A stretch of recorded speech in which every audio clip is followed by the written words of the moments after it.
ప్రవక్త అయిన ఇర్మియా ద్వారా దేవాది దేవుడు యూదా వారికి యెరూషలేం నివాసులకి ఒక సూటి అయినటువంటి సందేశాన్ని ఇచ్చాడు. వారు ఏమి చేయాలో వారికి స్పష్టంగా చెప్పాడు.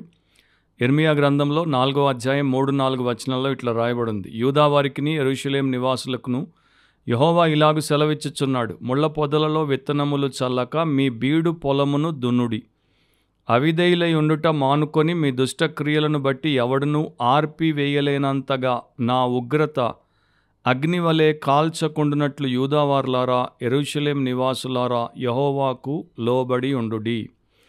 సో ఈ 2 వచనాల్లో దేవుడు తన ప్రవక్త అయినటువంటి ఇర్మియా ద్వారా ఈ ప్రజలకి, అంటే యూదా వారికి యెరూషలేం నివాసులకి 2 చిత్రములను వారి ఎదుట పెట్టి వాటి ప్రకారం వారి జీవితాన్ని వారు సవరించుకోవాలి, బాగు చేసుకోవాలి, లేకపోతే వారికి భయంకరమైనటువంటి పరిణామం, తీర్పు అనేది ఉంటుందని చెప్పాడు. ఆ 2 విషయాలు ఏంటో మనము క్లుప్తంగా వింటాము.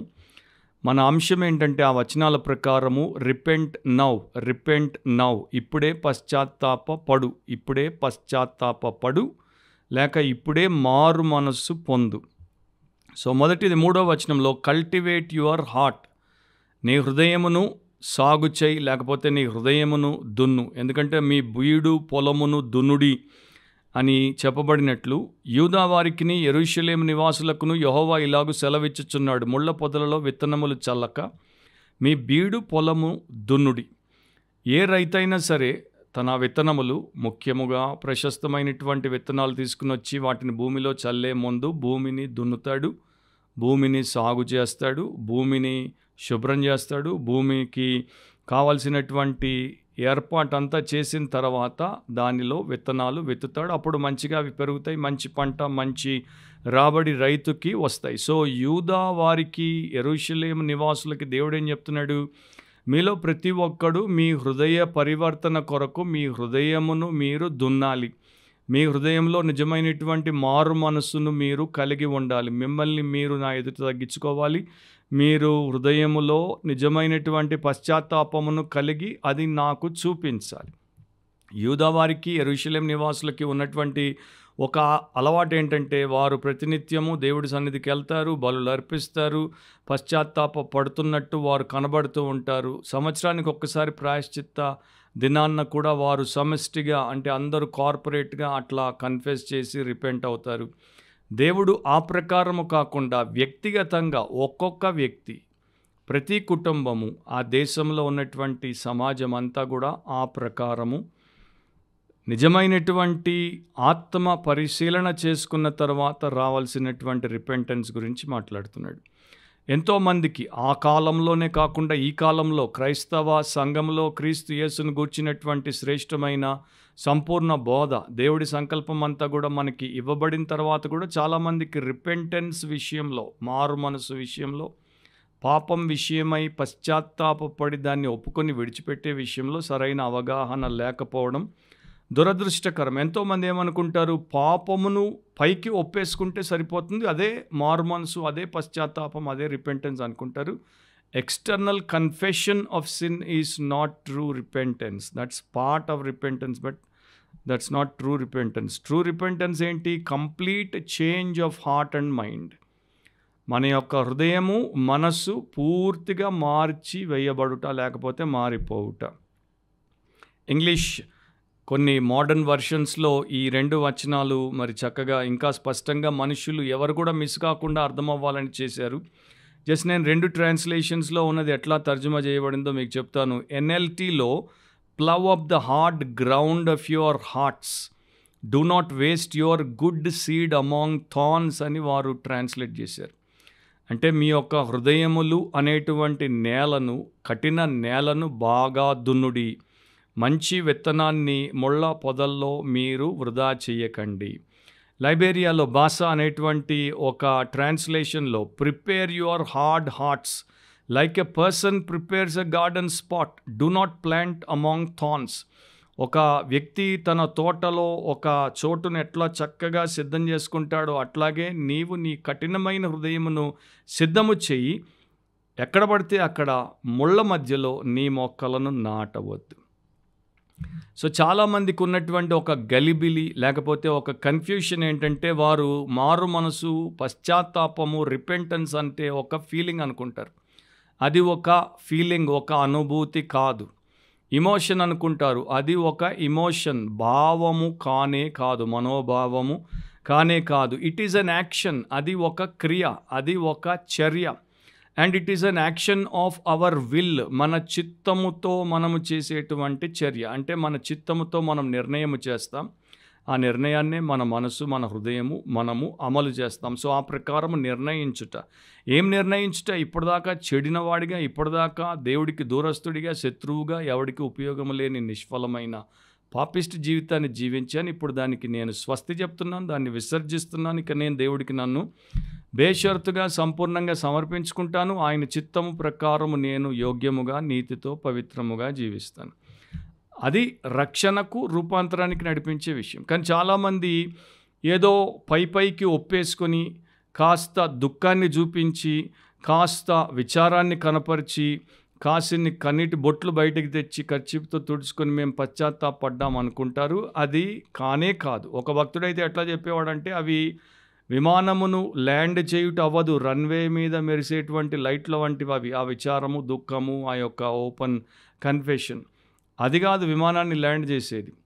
విమానాన్ని నీవు రియల్గా ఆ యొక్క రన్వే మీద ల్యాండ్ చేసినప్పుడు అది ఎట్లా దాని యొక్క గమ్యానికి వచ్చిందో అదే ప్రకారం నీ హృదయం కూడా దేవుడి పాద సన్నిధిలో ల్యాండ్ అయింది. ఎప్పుడంటే నీవు నిజమైనటువంటి పశ్చాత్తాపముతో దేవుడికి నీ పాపం ఒప్పుకొని విడిచిపెట్టినప్పుడు. సో ఎంతోమంది ఒక పాస్టర్ దగ్గరికి వస్తారు, మేము ఇది చేసాము, అది చేసామని వారి తప్పు, వారి అవలక్షణం, వారి యొక్క చెడు గురించి చెప్పుకుంటారు. చెప్పుకొని వారు ప్రార్థన చేయించుకొని అక్కడ నుండి అట్లాగే పోతారు. అది కాదు, అది చెప్పుకున్నారు, దాన్ని అక్కడే వదిలేసి మనం ఒక చెత్త వస్తువుని తీసి చెత్తబుట్టలో వేసేసినప్పుడు మళ్ళీ దాన్ని తీసుకుని వెనక్కి మనతో పాటు తీసుకుపోవం చూడండి. అట్లాగే మీ యొక్క పాపిస్ట్ జీవితాన్ని అక్కడ పారేసి పోవాలి. అది రియల్ రిపెంటెన్స్. మత్తయి సువార్త 3వ అధ్యాయం 7వ వచనంలో మారు మనసునకు తగిన ఫలము ఫలించుడి అని రాయబడింది. మత్తయి 7:16లో వారి ఫలముల వలన మీరు వారిని తెలుసుకొందురు. ముళ్ళ పొదలలో ద్రాక్ష పండ్లనైనను, పలేరు చెట్లను అంజూర పండ్లనైనను కోయుదురా. సో ముళ్ళ పొదల్లో ద్రాక్ష పళ్ళు రావు కనుక ముళ్ళ పొదల్ని తీసేసినప్పుడే అక్కడ ద్రాక్ష వనంలో ద్రాక్ష పళ్ళు వస్తాయి. అదే ప్రకారం మీరు మారు మనసునకు తగిన ఫలాన్ని కలిగి ఉండమని దేవుడు చెప్తున్నాడు. మార్కు సువార్త 4:7లో కొన్ని ముళ్ళ పొదల్లో పడెను, ముళ్ళ పొదలు ఎదిగి వాటిని అణిచివేసెను కనుక అవి ఫలింపలేదు. సో ట్రూ రిపెంటెన్స్ లేకుండా బ్యాప్టిజం తీసుకున్నా, ట్రూ రిపెంటెన్స్ లేకుండా లార్డ్ సప్పర్ తీసుకున్నా, ట్రూ రిపెంటెన్స్ లేకుండా చర్చ్ మెంబర్షిప్ తీసుకున్నా, ట్రూ రిపెంటెన్స్ లేకుండా వాలంటీర్ అయినా, ట్రూ రిపెంటెన్స్ లేకుండా మినిస్ట్రీ చేసిన ఒక రోజున నీకు ఫలము రాదు. గనుక అంత శుద్ధ దండగే ముళ్ళ పొదాల్లో పడేసినటువంటి విత్తనమే అన్నట్టు తేలిపోతుంది.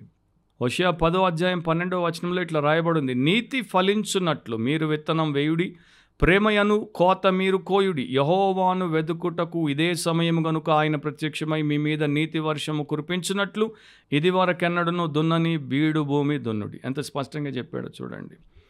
ఒకసారి అమెరికాలోని ఇండియానా అనేటువంటి ప్రాంతంలో ఫోర్ట్ వెయిన్ అనే ఒక ప్రాంతం ఉంది. అక్కడ ఫోర్ట్ వెయిన్ బైబిల్ కాలేజ్లో ఒక కార్యము జరిగింది. ఆ రోజు చాపెల్కి రావాల్సినటువంటి స్పీకర్ రాకపోయేసరికి ప్రతిరోజు విద్యార్థులకి చాపెల్లో ప్రేయర్ సర్వీస్ జరుగుతుంది. అది జరగడం ఆటంకమైంది కనుక ప్రెసిడెంట్ వెస్లీ గేరిగ్ అనేటువంటి ఆయన విద్యార్థులకు చెప్పాడు, ఈ రోజున వాక్య పరిచర్య జరగట్లేదు కనుక మీలో కొందరు సాక్ష్యాలు చెప్పండి, తర్వాత మనం ప్రార్థనతో ముగిద్దాం.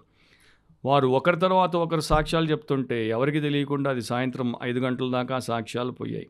ఎందుకంటే అక్కడ లైన్లో నిలబడి మరీ ఆ విద్యార్థులు సాక్ష్యం చెప్పేటప్పుడు ఒప్పుకుంటున్నారు, మేము మోసం చేశాం, మేము అబద్ధం ఆడాం, మేము ఫ్రాడ్ చేశాం, మేము లోక సంబంధులంగా ఉన్నాం, మేము క్యాంపస్లో మాకు పెట్టినటువంటి ఆహారాన్ని దొంగిలించాం, మేము దాన్ని విమర్శించాం, మేము ఇతరులను ఆటంకపరిచామని ఒక్కొక్కరు అట్లా చెప్పుకుంటూ పోతున్నారు. చివరికి ఇంకో విద్యార్థి అన్నాడు, మేమందరం కూడా టైం వచ్చేసింది, మేమందరం కూడా తిన్నగా చేయబడాలి, we must all be straight and out. ఎందుకంటే మేము ఈ కాలేజీలో అడ్మిషన్ తీసుకున్నప్పుడు ఒప్పుకున్నాం, మేము విశ్వాసులమని, క్రైస్తవులమని, వాక్య విధానంలోనే ఇక్కడ ఉంటాము చేస్తామని. కానీ అదంతా కూడా బోగస్ అని, మేము ఆ ప్రకారం లేమని ఈ రోజున మేము యథార్థంగా అందరి ఎదుట ఒప్పుకుంటున్నాం. మా పాపమును దేవుడు క్షమించి మమ్మల్ని దేవుడు మార్చాలని మీకు ప్రార్థన చేయమని విన్నవించుకుంటున్నామని వారు చెప్పారు. సో ఆ విద్యార్థుల్లో దేవుడు చేసినటువంటి కార్యం ఏంటంటే వారిని ఆయన డీప్గా రిపెంటెన్స్లోనికి నడిపించాడు కనుక వారు ఓపెన్గా వారికి అందరూ ఉన్నారు కదా, అందరూ వింటున్నారు కదా, మన పరువు ఏంటి, మన సంగతి ఏంటి, మన ఇమేజ్ ఏంటి, అవి ఏవీ లేవు. వారు రియల్గా దేవుడి ఎదుట తగ్గించుకున్నారు, పశ్చాత్తాపడ్డారు, పాపం ఒప్పుకున్నారు, పరిశుద్ధపరచబడ్డారు. సో కల్టివేట్ యువర్ హార్ట్, నీ హృదయమును ఆ యొక్క బీడు భూమిని దున్నుకో. రెండవది కాన్సక్రేట్ యువర్ హార్ట్, నీ హృదయమును దేవుడికి ప్రతిష్ఠించు. 4వ వచనాన్ని మీరు ఒకవేళ ఇర్మియా 4వ అధ్యాయంలో చూస్తే, అవిధేయులై ఉండుట మానుకొని మీ దుష్ట క్రియలను బట్టి ఎవడును ఆర్పివేయలేనంతగా నా ఉగ్రత అగ్నివలే కాల్చకుండాట్లు యూదావార్లారా, యెరూషలేము నివాసులారా, యెహోవాకు లోబడి ఉండుడి అని స్పష్టంగా దేవుడు చెప్పాడు. ఈ రెండవ చిత్రము వర్డ్ పిక్చర్ ఏంటంటే సర్కంసిషన్కి సంబంధించింది. పాత నిబంధన ప్రజలకి ఉన్నటువంటి ఆచారము, బాలుడు పుట్టిన 8వ దినమున ఆ ఇంటివారు తండ్రి సున్నతి చేయిస్తాడు. సో సున్నతి అనేది దేవుడికి ఆ ప్రజకి మధ్యలో ఉన్నటువంటి నిబంధనకి సాదృశ్యం. సో వారందరూ యూదులు గనుక వారు బాహ్యపరముగా అంటే ఫిజికల్గా సర్కంసిషన్ చేసుకుంటారు. వారి యొక్క మర్మాంగపు గోప్య చర్మము ముందు భాగాన్ని కత్తిరించి వారు దేవుడి మధ్యలో నిబంధన అనేది వారు చేసుకుంటారు. దేవుడు ఇక్కడ ఫిజికల్ సర్కంసిషన్ గురించి చెప్పట్లేదు. ఎందుకంటే ఇక్కడ ఉన్నటువంటి మీలో ప్రతి ఒక్కడు ఫిజికల్గా సర్కంసైజ్ చేసుకున్నాడు. అంటే మీరు బాహ్యముగా సున్నతి పొందిన వారే, కానీ మీ హృదయం ఎంత దారుణంగా ఉందంటే మీ హృదయం దేవుడి మీద తిరగబాటు చేస్తుంది, మీ హృదయం దేవుడికి లొంగట్లేదు. కనుక ఇప్పుడు సున్నతి మీ శరీరానికి కాదు, మీ హృదయానికి కావాలంటున్నాడు. అప్పుడు కానీ మీరు నాతో చేసిన నిబంధనలో నమ్మకంగా ఉండరు, నిత్యము నిష్ఠతో నడవరు. కనుక నిజమైనటువంటి సున్నతి మీ హృదయానికి కావాలి. ద్వితీయోపదేశకాండం 10వ అధ్యాయం 16వ వచనంలో ఇట్లా చెప్పబడింది, కాబట్టి మీరు సున్నతి లేని హృదయమునకు సున్నతి చేసుకొని ఇక మీదట ముష్కరులు కాకుండుడి. ఇర్మియా 31:33లో చెప్పాడు, ఈ దినములైన తర్వాత నేను ఇశ్రాయేలు వారితోనూ యూదా వారితోనూ చేయబోవు నిబంధన ఇదే, వారి మనస్సులలో నా ధర్మమీది ఉంచెదను, వారి హృదయము మీద దాని రాసెదను, యెహోవా వాక్కు ఇదే. సో మీ హృదయం అట్లా కాన్సక్రేట్ ప్రతిష్ఠ చేయబడితే దేవుడు అట్లా మీలో దేవుడి వాక్యాన్ని పెడతాడు, నడిపిస్తాడు. అపోస్తులైన పౌలు రోమీలకు రాసినప్పుడు 2వ అధ్యాయం 25 నుండి 28 వరకు ఇట్లా రాశాడు, నీవు ధర్మశాస్త్రమును అనుసరించి ప్రవర్తించువాడవైతివా, సున్నతి ప్రయోజనకరమగును, కానీ ధర్మశాస్త్రమును అతిక్రమించువాడవైతివా, నీ సున్నతి కాకపోవును. కాబట్టి సున్నతి లేనివాడు ధర్మశాస్త్రపు నీతి విధులను గైకొనిన ఎడల అతడు సున్నతి లేనివాడై ఉండియు సున్నతి గలవాడుగా ఎంచబడును కదా. మరియు స్వభావమును బట్టి సున్నతి లేనివాడు ధర్మశాస్త్రమును నెరవేర్చిన ఎడల అక్షరమును సున్నతియు గలవాడవై ధర్మశాస్త్రమును అతిక్రమించు నీకు తీర్పు తీర్చడా. బాహ్యమునకు యూదుడైన వాడు యూదుడు కాడు, శరీరమందు బాహ్యమైన సున్నతి కాదు. సో ఆచారము దేవుడి ఎదుట యోగ్యము కాదు, అంకితమైనటువంటి జీవితమే దేవుడికి అర్హమైనది, లేకపోతే అనుకూలమైనది. సో దాని అర్థం ఏంటి, నీ హృదయానికి సున్నతి అంటే నీ హృదయము దేవుడికి అంకితం అవ్వాలి, ప్రతిష్ఠించబడాలి. నీ హృదయంలో ఒక విప్లవాత్మకమైన మార్పు, రాడికల్ చేంజ్ అనేది రావాలి. అండ్ హృదయం దేనికి సాదృశ్యం, మనిషికి, చిత్తానికి, సమస్తానికి. సో నీ లోపల అంతరంగ స్వభావం అంతా కూడా, నీ మనస్సు, నీ ఆలోచన, నీ కోరిక, నీ భావము, నీ ఉద్రేకము, నీ చిత్తం అంతా కూడా దేవుడిది అవ్వాలి. అట్లా అవ్వకపోతే ఏం చేస్తానన్నాడు, ఆయన అగ్నితో కాలుస్తానన్నాడు. ఇర్మియాలోనే మనకి 7వ అధ్యాయం 20వ వచనంలో ఉంది, అందువలన ప్రభువగు యెహోవా ఇలాగు సెలవిచ్చుచున్నాడు, ఈ స్థలం మీదను, నరుల మీదను, జంతువుల మీదను, పొలముల చెట్ల మీదను, భూమి పంట మీదను నా కోపమును, నా ఉగ్రతను కుమ్మరించదను, ఆర్పసఖ్యము కాకుండా అది మండును. సో ఆర్పసఖ్యము కాకుండా అది మండును అంటే యేసుప్రభు ఏం చెప్పాడు, అక్కడ ఏడుపును, పండ్లు కొరుకుటయు ఉండును. వెలుపడి చీకట్లోనికి వెళ్ళినటువంటి వారి గతి దారుణంగా ఉంటుంది, అక్కడ పురుగు చావదు, అగ్ని ఆరదు. సో అలాంటి స్థితిలోనికి ఎవడు వెళ్లకుండా నిత్యనాశనానికి పోకుండా ఉండాలంటే ఇప్పుడే పశ్చాత్తాపడాలి. నిజమైన మారు మనసు అనుభవం వెనువెంటనే కలగాలి. తర్వాత రేపు అనుకుంటే దేవుడు వాటిని వాగ్దానము చేయలేదు. నీ జీవమే పాటిది, నీవు ఆవిరి వంటి వాడవు. నీలో జీవం ఉన్నప్పుడే నీవు దేవుడి దగ్గర పశ్చాత్తాపడాలి. ఇటలీలో ఫ్లారెన్స్కి డిక్టేటర్గా చాలా కాలము ఉండినటువంటి ఒక ధనికుడు, గనుడు, ఆయన పేరు లొరెన్జో డి మెడిచి. సో ఇతడు మరణ పడక మీదకి వచ్చాడు, చనిపోతున్నాడు. అతడు గౌరవించినటువంటి ఒక యాజకుడు, ఆ యాజకుడు ప్రీస్ట్, ఆయన పేరు గిరోలామో సావోనారోలా. సో ఈయనని పిలిపించినప్పుడు సావోనారోలా వచ్చి ఈ లొరెన్జో బెడ్ పక్కన నిలబడ్డాడు. ఏం చెయ్యాలి అని ఆయన అడిగినప్పుడు, నాకు ఇక మరణం వచ్చేసింది కదా, నాకు చేయాల్సినటువంటి ఒక యాజకుడిగా చేయాల్సింది ఏదో చేయండి అంటే, అప్పుడు ఈ సేవకుడు చెప్పాడు, దేవుడు మంచివాడు, దేవుడు కనికరము గలవాడు, దేవుడు నిన్ను క్షమించగలడు. అయితే నీవు దేవుడి యొక్క మంచితనాన్ని బట్టి, కనికరాన్ని బట్టి క్షమాపణ పొందాలంటే 3 పనులు చేయాలన్నాడు. అవేంటో అని లారెన్జో అడిగాడు.